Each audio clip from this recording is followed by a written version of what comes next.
राधे राधे दोस्तों। कैसे हैं आप सब। आज की कहानी है, क्या सच में ममता की बोली हर एक बात सच होती थी। ममता एक बहुत ही प्यारी चंचल सी लड़की थी, जो हमेशा सबकी मदद करने को तैयार रहती, सबको हमेशा खुश रखती, हमेशा एक खुशनुमा माहौल बना कर रखती। जहाँ भी वह रहती, बहुत ही खुश मिजाज लड़की थी। ममता को सब लोग बहुत पसंद करते थे, और जो भी ममता से एक बार मिलता, वह ममता का दोस्त बन ही जाता था। स्कूल में पूरी क्लास ममता को बहुत पसंद करती थी, और ममता भी सबके साथ खूब मिलजुल कर रहती थी। सब कुछ अच्छा चल रहा था। एक दिन स्कूल में बच्चे खेल रहे थे, और उछल कूद का खेल कुछ ज्यादा ही हो रहा था। और खेल खेल में ममता के क्लास की एक लड़की ममता को कुछ ज्यादा ही परेशान कर रही थी। ममता भी बच्ची ही थी, और बच्चे तो आपस में लड़ाई झगड़ा करते ही हैं। उस लड़की ने लंगड़ी फंसाकर ममता को गिरा दिया, और ममता बहुत जोर की गिरी। और वह लड़की हंसने लगी, और ममता को चिढ़ाने के लिए बोली, देख तेरी टांग तो नहीं टूट गई। ममता कुछ देर तक तो चुप रही, लेकिन जब बार बार वह लड़की उसे चिढ़ाए जा रही थी, तो आखिर वह भी एक बच्ची थी। उसने भी गुस्से में बोल दिया, मेरी टांग तो नहीं टूटी है, लेकिन अब अगर तूने ज्यादा उछल कूद की तो तेरी टांग जरूर टूट जाएगी। और फिर यह सब खेल चल ही रहा था कि अचानक से थोड़ी देर के बाद ममता की वह दोस्त उछल कूद करने में गिर गई, और सच में उसकी टांग टूट गई। ममता को बहुत जोर का झटका लगा। वह तो यह बात बोलकर भूल चुकी थी, लेकिन सच में उसकी दोस्त की टांग टूट जाएगी, यह तो उसने सोचा भी नहीं था। खैर ममता को बहुत अफसोस हुआ, और उसने इसे मात्र एक संजोग माना। इसी तरह से दिन बीत रहे थे।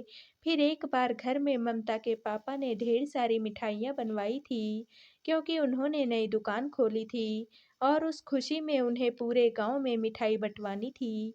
घर के सारे बच्चे भी मिल बैठकर मिठाइयाँ खा रहे थे, और घर का एक छोटा बच्चा कुछ ज्यादा ही मिठाइयाँ खा रहा था, जो कि शायद उसे नुकसान भी करती, पर वह नहीं मान रहा था। मम्मी पापा के लाख बोलने पर कि दांत खराब हो जाएंगे, इतनी ज्यादा मिठाई मत खा, वह बच्चा मान ही नहीं रहा था। तो ममता ने बच्चे को डराने के लिए बोला, देख अगर अब तूने ज्यादा मिठाई खाई तो तेरे पेट में ढेर सारी मिठाइयाँ जमा हो जाएंगी, और पेट में मिठाइयों का एक पहाड़ बन जाएगा, जिससे तेरे पेट में दर्द होने लगेगा। ममता ने तो बस डराने के लिए अपने छोटे भाई को, जो कि बिल्कुल छोटा बच्चा था, यह बात कही थी, लेकिन उस बच्चे ने नहीं माना, और फिर से एक मिठाई खा ली। थोड़ी देर के बाद बच्चे के पेट में सच में बहुत जोर से दर्द होने लगा, और डॉक्टर से दिखाने पर पता चला कि उसका खाना ठीक से हजम नहीं हुआ है। और थोड़ी देर में जब खाना ठीक से हजम हो गया, तो वह ठीक हो गया, क्योंकि डॉक्टर ने उसे डाइजेशन की टैबलेट दे दी थी। घर में सबको लगा उसने ज़रूरत से ज़्यादा मिठाई खा ली थी, तो ऐसा तो होना ही था। लेकिन ममता के दिमाग में कुछ और ही चल रहा था। उसे लग रहा था कि वह किसी से सीधे उसके बारे में जो भी कुछ बोलती है, वह सही हो जाता है। इसलिए ममता के मन में एक डर सा बैठ गया। पता नहीं यह ममता का वहम था या फिर सच था, पर उसे ऐसा लगता था कि अगर उसने सीधा किसी के बारे में कुछ भी अच्छा या बुरा बोला, तो वह तो सच हो जाएगा। इसलिए ममता कुछ भी बोलने से पहले, खास करके किसी को कुछ बुरा बोलने से पहले 100 बार सोचती थी, बल्कि वह कभी किसी को कुछ बुरा बोलती ही नहीं थी, क्योंकि उसे लगता था कि अगर उसने किसी को कुछ बुरा बोला तो वह सच हो ही जाएगा। एक दिन ममता की दादी बहुत बीमार पड़ी हुई थी। डॉक्टर ने चेकअप करके बताया कि इन्हें कैंसर है। सारे घर के लोग परेशान और दुखी हो गए। ममता को भी अपनी दादी से बहुत प्यार था, और वह यह बात सुनकर रोने लगी और बोली, हे भगवान, यह रिपोर्ट झूठी हो, मेरी दादी को कैंसर ही ना हो, गलत रिपोर्ट आ गई हो मेरी दादी की। ममता को पता था कि यह सब सिर्फ फिल्मों में ही होता है, ऐसा सच में नहीं होता है कि किसी की रिपोर्ट बदल जाए और गलत रिपोर्ट आ जाए। फिर भी उसका मन यह बात स्वीकार नहीं कर पा रहा था कि उसकी दादी को कैंसर हो गया है, क्योंकि वह दादी की लाडली थी। दादी भी उसे बहुत प्यारी थी, उनके बिना रहने की वह सोच भी नहीं सकती थी। खैर अगले दिन अपने मन की तसल्ली तसल्ली के लिए ममता के घर वालों ने ममता की दादी का दूसरे अस्पताल में दोबारा से चेकअप करवाया और दादी की रिपोर्ट बिल्कुल नॉर्मल आई। और फिर जब पुराने अस्पताल में उस रिपोर्ट को दिखाया गया तो उन्होंने भी दोबारा से चेकअप किया और दादी की रिपोर्ट में कोई भी कैंसर नहीं आया। तो डॉक्टर ने माफ़ी मांगी और बोला कि लगता है हमसे ही कुछ गलती हो गई है और रिपोर्ट बदल गई है। आपकी मम्मी को कोई भी कैंसर नहीं है, बस छोटी-मोटी बीमारियां हैं जो दवाइयों से ठीक हो जाएंगी। यह खबर जब घर में सबने सुनी तो सबकी खुशी का ठिकाना ही नहीं रहा और ममता को अब तो पूरा यकीन हो गया कि वह किसी के लिए जो कुछ भी अपने दिल से बोलती है वह सच हो जाता है। लेकिन यह बात ममता कभी किसी को बोली नहीं थी कि उसके साथ ऐसा होता है, नहीं तो उसके ऊपर तरह-तरह के इल्ज़ाम लगने लगते और लोग पता नहीं क्या-क्या बातें बनाते। वह चाहती नहीं थी कि यह बात किसी को भी पता चले, लेकिन हाँ, ममता ने अपनी ज़बान को बहुत काबू में रखा हुआ था और उसकी कोशिश होती थी कि वह अपने दिल से कभी भी किसी के लिए बुरा ना निकाले, चाहे कुछ भी हो जाए। क्योंकि उसे पता था कि अगर उसने किसी के लिए अपने दिल से कुछ बुरा बोल दिया, तो उसके साथ वह ज़रूर हो जाएगा। अच्छा तो वह हमेशा बोलती थी, क्योंकि किसी का अच्छा होने में क्या ही बुराई थी। इसी तरह से दिन-रात बीत रहे थे और ममता विवाह के योग्य हो गई और घरवालों ने अच्छे से देखभाल करके ममता की एक अच्छे घर में शादी भी कर दी। ममता का परिवार बहुत ही अच्छा था। ममता का पति उसे बहुत प्यार करता था। ममता के ससुर, दादी, सास, देवर और छोटी ननंद यह सब तो बहुत अच्छे थे, पर ममता की एक बड़ी ननंद थी जो कि बहुत ही बदमाश थी। उसका काम सिर्फ घर में आग लगाना होता था और ममता की सास जो कि ऐसे तो ठीक रहती थी, पर जब भी बेटी उसे भड़काती थी, तो वह बेटी के बहकावे में आकर ममता को बहुत परेशान करती थी। असल में दोनों माँ-बेटी के लक्षण एक जैसे थे और उन्हें लड़ना बहुत पसंद था, लेकिन अब ममता की सास बूढ़ी हो चुकी थी, तो खुद कुछ खुराफाती नहीं करती थी, लेकिन बेटी के भड़काने पर फिर से पुराने वाले अंदाज में लड़ाई झगड़ा करने लगती थी और यह दोनों माँ-बेटी मिलकर हर वक्त ममता का खून पीते रहते थे। कहने को तो बड़ी ननंद शादीशुदा थी, पर वह अक्सर मायके में ही रहती थी। मायके में उसे कोई भी पसंद नहीं करता था, क्योंकि उसका काम सिर्फ आग लगाना होता था और हर किसी में लड़ाई झगड़ा लगवाना होता था। ससुराल में भी उसका यही हाल था और ससुराल में भी उसे कोई खास पसंद नहीं करता था। उसके पति और बच्चे भी नहीं, इसीलिए अक्सर वह अपने मायके में रहती थी और ममता की सास के लक्षण भी अपनी बेटी से काफ़ी कुछ मिलते थे ही। दोनों माँ-बेटी मिलकर ममता को बहुत परेशान करती थी, लेकिन ममता के बाकी ससुराल के सदस्य इतने ज़्यादा अच्छे थे कि ममता इन दोनों पर ध्यान ही नहीं देती थी। क्योंकि ममता का पति हर कदम पर ममता का साथ देता था, तो चाहकर भी ममता की सास और बड़ी ननंद ममता का कुछ बिगाड़ ही नहीं पाती थी। इसी तरह से दिन गुजर रहे थे। ममता अपने ससुराल में सबकी लाडली बनती जा रही थी और उसके देवर और छोटी ननंद तो ममता के ऊपर जान छिड़कते थे। सब कुछ बहुत अच्छा चल रहा था। सास और बड़ी ननंद हमेशा कोशिश करते ममता से लड़ाई करने की, लेकिन ममता शांत स्वभाव की थी और उसने अपने जुबान पर शुरू से ही काबू पा रखा था कि उसे किसी के बारे में भी अपने दिल से कुछ भी बुरा नहीं निकालना है। इसलिए वह कभी किसी से लड़ती नहीं थी, ना ही वह चाहती थी कि उसके दिल से कुछ भी बुरा निकले और किसी का भी बुरा हो, क्योंकि ममता के मन में यह बात पूरी तरह से बैठी थी कि अगर वह दिल से किसी का भी बुरा बोलेगी, तो वह सच में हो जाएगा। समय के साथ ममता माँ बन चुकी थी और उसने एक बेटी को जन्म दिया था। घर में सब लोग बहुत खुश थे।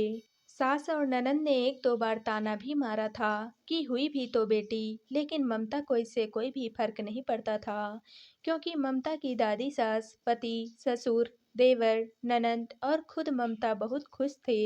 ममता के बच्चे पर सब जान छिड़कते थे। ममता को अब तक समझ में आ चुका था कि उसकी सास और ननद को कोई भी दूसरा काम नहीं है। उनका काम सिर्फ लड़ाई और झगड़ा करना ही है और कुछ भी करके घर में कलह करना है। इसलिए ममता उनकी बातें एक कान से सुनकर दूसरे कान से निकाल देती थी। ऐसे ही दिन बीत रहे थे। ममता की बेटी लगभग 3 साल की हो चुकी थी और घर में सबकी लाडली थी। ममता ने भी सबको धीरे धीरे अपना बना लिया था। सास और बड़ी ननद का अभी भी वही हाल था, लेकिन ममता उन पर ध्यान नहीं देती थी, बल्कि अपने फर्ज पूरे करती रहती थी। वह उनके लिए कभी बुरा नहीं बोलती थी, भले ही वह उसे कितना भी बुरा बोले।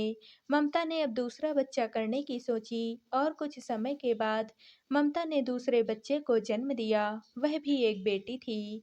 अब बेटा या बेटी होना इंसान के खुद के हाथ में तो होता नहीं है। इसलिए ममता और उसका पति और घर के सारे सदस्य खुश थे, क्योंकि अब आज के ज़माने में बेटा और बेटी से कोई खास फर्क नहीं पड़ता। बेटा और बेटी दोनों बराबर हो चुके हैं और दोनों पढ़ते लिखते हैं तथा घर की जिम्मेदारियां भी उठाते हैं। इसलिए ममता और उसके पति को तो कोई दिक्कत नहीं थी, बल्कि उन्होंने तय कर लिया था कि अब उन्हें और बच्चे नहीं करने हैं, 2 बच्चे ही काफ़ी हैं। घर के बाकी सदस्य भी खुश थे। चाहा तो सबने था कि एक बेटा हो जाए, तो ममता का परिवार भी पूरा हो जाए। लेकिन अब भगवान को जो मंजूर था, ममता और उसके पति ने भी बोला, आजकल महंगाई के ज़माने में 2 बच्चे पालना ही मुश्किल है, तो तीसरे के बारे में तो हम सोच ही नहीं सकते और क्या गारंटी है कि तीसरा बच्चा हम करेंगे तो बेटा ही हो जाएगा। हम अपनी बेटियों को बहुत अच्छे से पढ़ा लिखा कर काबिल बनाएंगे। और ममता के ससुराल में सब उनकी बातों से सहमत थे कि इस महंगाई के दौर में 2 बच्चे ही काफ़ी हैं। चाहे बेटी हो या बेटा, आजकल सब बराबर हैं। लेकिन ममता की बड़ी ननद को यह बात हजम ही नहीं हो रही थी कि ममता की दूसरी बेटी हो गई और घर में कोई बवाल नहीं मच रहा है, बल्कि सब उसे सब प्यार दे रहे हैं और उसका काम तो लड़ाई झगड़े करवाना ही था। तो उसने अपनी माँ के कान भरने शुरू कर दिए और रोज कुछ ना कुछ बोलने लगी। दोनों माँ बेटी का काम होता था कि जैसे ही घर के सारे सदस्य अपने अपने कामों से घर के बाहर चले जाते, ममता का पति अपने ऑफिस के लिए चला जाता, ससुर जी भी अपने काम पर चले जाते और देवर और ननद कॉलेज चले जाते, तो बड़ी ननद और ममता की सास मिलकर ममता को ताने मारने शुरू कर देते और कुछ ना कुछ बोलती रहती। खास करके ममता की छोटी सी बेटी को, नन्ही सी जान को कुछ ना कुछ बोलती रहती और बड़ी बेटी को भी बीच बीच में बोलती रहती। ममता को गुस्सा तो बहुत आता था, लेकिन फिर भी वह चुप रहती थी, क्योंकि उसे पता था यह दोनों तो सिर्फ बोल सकती हैं, उससे ज़्यादा कुछ भी नहीं कर सकती हैं। इन दोनों की बकवास करने की आदत है, इसलिए वह अधिक से अधिक इन लोगों से दूरी बना कर रखती थी। एक दिन तो हद ही हो गई। ममता की बड़ी बेटी जो कि 3 वर्ष की थी, आंगन में खेल रही थी। बच्चे तो पानी से खेलना पसंद करते ही हैं, इसलिए वह पानी को पूरे आंगन में गिरा गिरा कर खेल रही थी, जिससे कि आंगन गंदा हो रहा था। और ममता अपनी छोटी बेटी को दूध पिला रही थी, इसलिए वह अपनी बड़ी बेटी को शैतानी करने से रोक नहीं पा रही थी और सोच रही थी कि अभी थोड़ी देर में वह आंगन साफ कर देगी। इसी बीच ममता की बड़ी ननद, जो कि हर वक्त मायके में ही विराजमान रहती थी, महीने का 25 दिन मायके में ही गुजारा करती थी, अपनी आदत के अनुसार अपनी माँ के कान भरने शुरू कर दिए। देखो, बेटी पूरे आंगन को पानी पानी कर रही है और माँ को जरा सा भी ख्याल ही नहीं है, अपने दूसरे बच्चे में लगी पड़ी है। वह भी तो बेटी ही पैदा कर दी, एक बेटा तो पैदा कर नहीं सकती थी और पता नहीं क्या क्या। ममता यह सब बातें सुन रही थी, लेकिन उसने बहुत मुश्किल से अपनी जबान को काबू में रखा हुआ था। और ममता की सास भी काफ़ी कुछ उल्टा-पुल्टा उसकी दोनों बेटियों को बोले जा रही थी। अपने लिए तो ममता काफ़ी कुछ सुन लेती थी, पर अपनी बेटियों के लिए सुनना उसे बिल्कुल भी गँवारा नहीं था। इसलिए उसने 1-2 बार कड़े शब्दों में बोला कि मुझे जो कुछ बोलना है, आप दोनों बोलिए, लेकिन मेरी छोटी बच्चियों को इसमें मत घसीटिए और ना ही मेरी बच्चियों को कुछ भी बोलिए। आपको कोई भी हक नहीं है मेरे बच्चों के बारे में कुछ भी बोलने का। लेकिन वह दोनों माँ-बेटी कहाँ रुकने वाली थी। ममता ने जब अपनी तरफ से कड़े शब्दों में विरोध किया, तो ममता की सास और भी ज्यादा बुरे तरीके से ममता की दोनों बेटियों को कोसने लगी।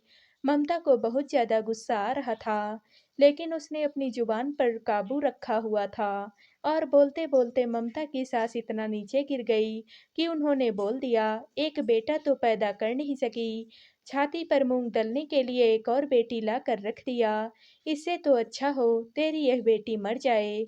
इतनी बड़ी बात ममता को अपने कानों पर यकीन ही नहीं हुआ। ममता सपने में भी नहीं सोच सकती थी कि कोई दादी अपनी पोती के लिए इस तरह से भी बोल सकती है। ममता की भी दादी थी जो उसके ऊपर जान छिड़कती थी, और यहाँ उसकी बच्चियों की दादी इतने गंदे शब्द अपनी सगी पौत्री के लिए इस्तेमाल कर रही हैं।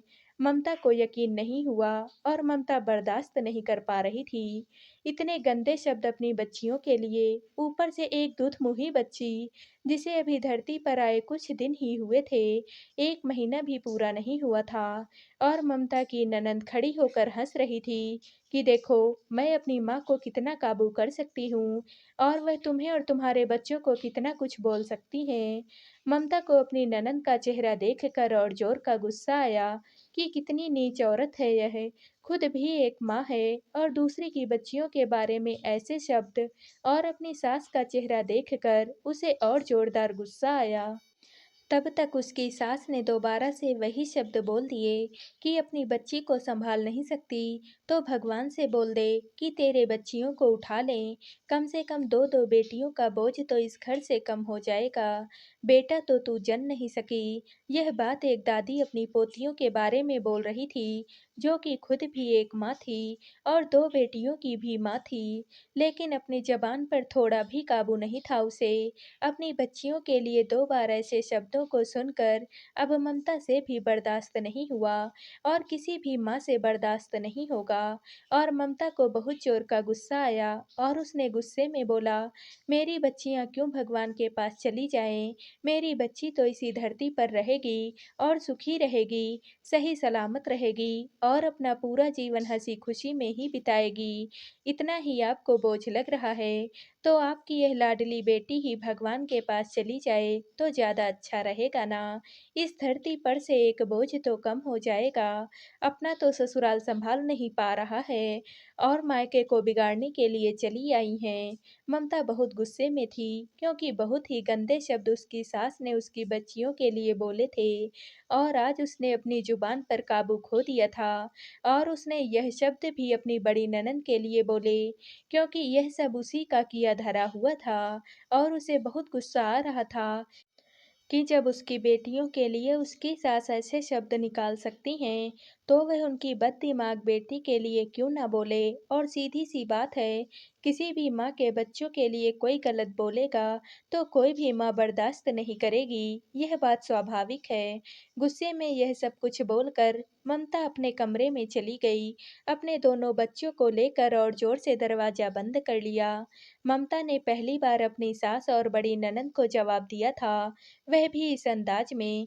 ममता की बड़ी ननंद को पहली बार लगा था कि अगर उसने अब ज़्यादा खुराफाती की तो मायके में भी उसका चढ़ना बंद हो जाएगा। इसलिए वह बहाना बनाकर अपने ससुराल चली गई, क्योंकि उसे यह भी लग रहा था कि अगर यह बात ममता ने अपने पति और ससुर को बता दी तो फिर तो उसकी खैर नहीं है।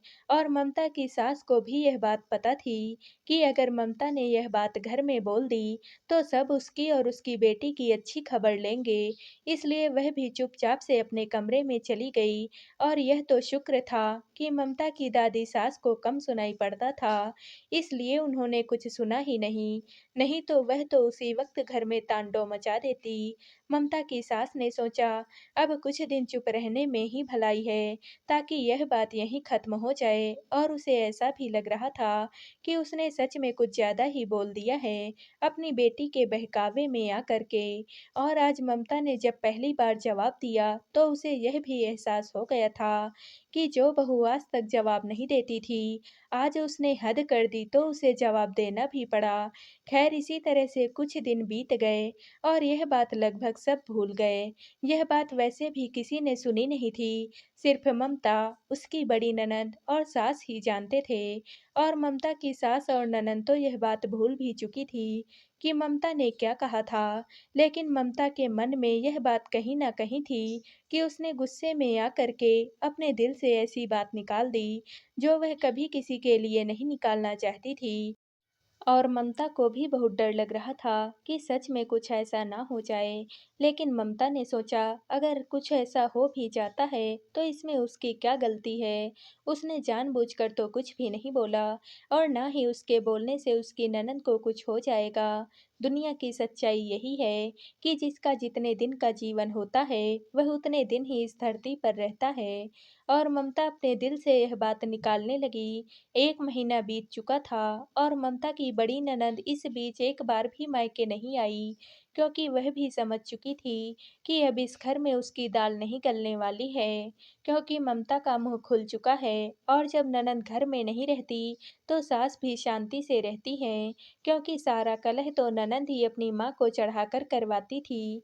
सब कुछ अच्छा चल रहा था। एक दिन सुबह-सुबह ननद के ससुराल से खबर आई कि ममता की बड़ी ननद को हार्ट अटैक आया है और वह अस्पताल में भर्ती है और बहुत ही सीरियस कंडीशन में है।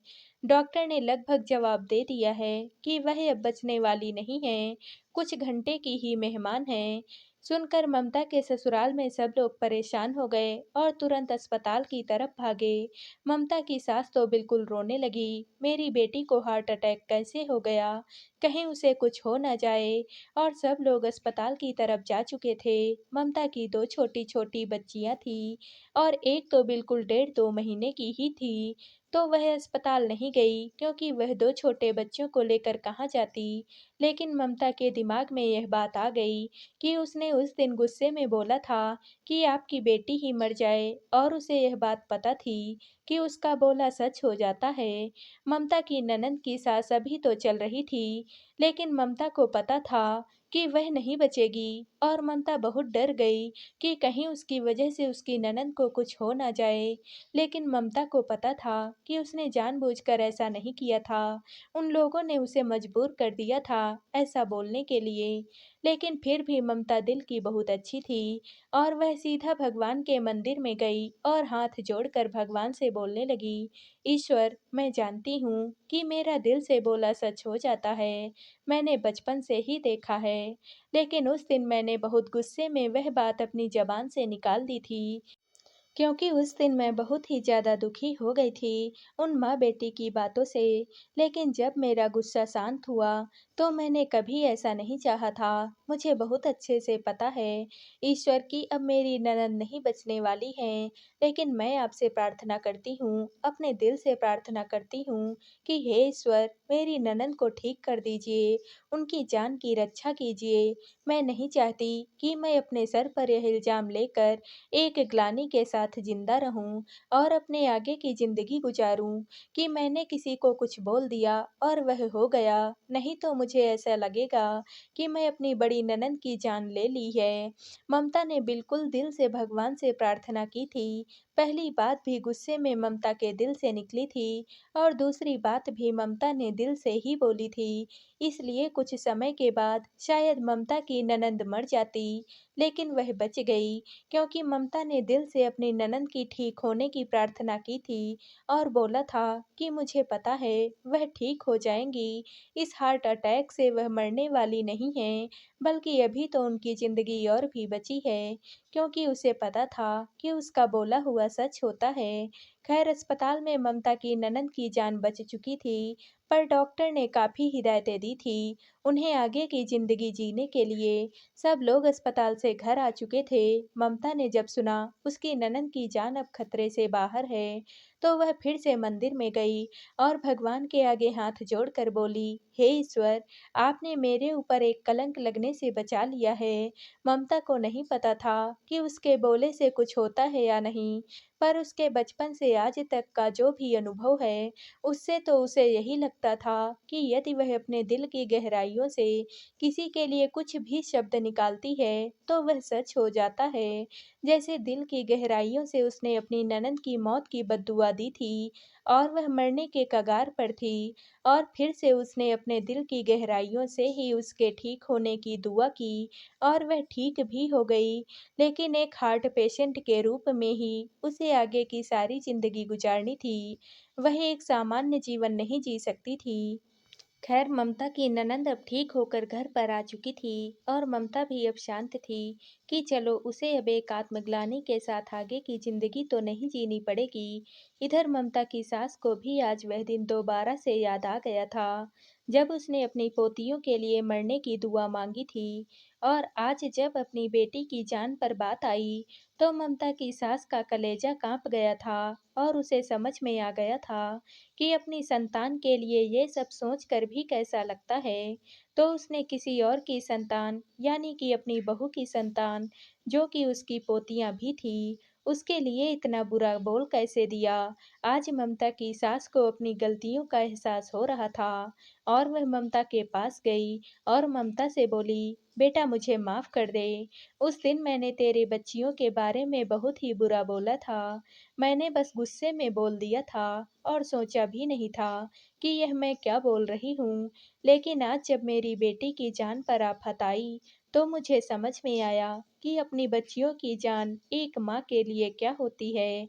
मुझे माफ़ कर दे बेटा, अब गलती से भी मेरे मुँह से ऐसी कोई भी बात नहीं निकलेगी। और यह दोनों तो मेरी पोतियाँ हैं, मेरे बेटे की बेटी, यह दोनों तो मेरी जान है। इतना कहकर ममता की सास ने दोनों बच्चियों को गोद में उठा लिया। ममता भी बहुत खुश थी कि चलो किसी बहाने से ही सही मेरी सास के व्यवहार में सुधार तो हुआ और उन्हें माँ बेटी के रिश्ते का एहसास तो हुआ। ममता की ननद भी अब मायके आना तो कम कर ही चुकी थी और अब तो वह एक हार्ट पेशेंट भी बन चुकी थी। तो ससुराल में भी शांत ही रहती थी क्योंकि उसे भी पता था कि अगर अब ज़्यादा कुछ भी खुरापाती उसने की तो उसकी ही जान पर आफत है। तो दोस्तों, आप सबको यह कहानी कैसी लगी कमेंट करके ज़रूर बताइएगा और वीडियो को लाइक व शेयर कीजिएगा। दोस्तों, अगर आप इस चैनल पर नए हैं और अब तक आपने हमारे चैनल को सब्सक्राइब नहीं किया है तो प्लीज़ और कहानियों से जुड़ने के लिए हमारे चैनल को सब्सक्राइब कर लीजिएगा। कल मिलते हैं एक और नई कहानी के साथ। आप सभी का बहुत बहुत धन्यवाद।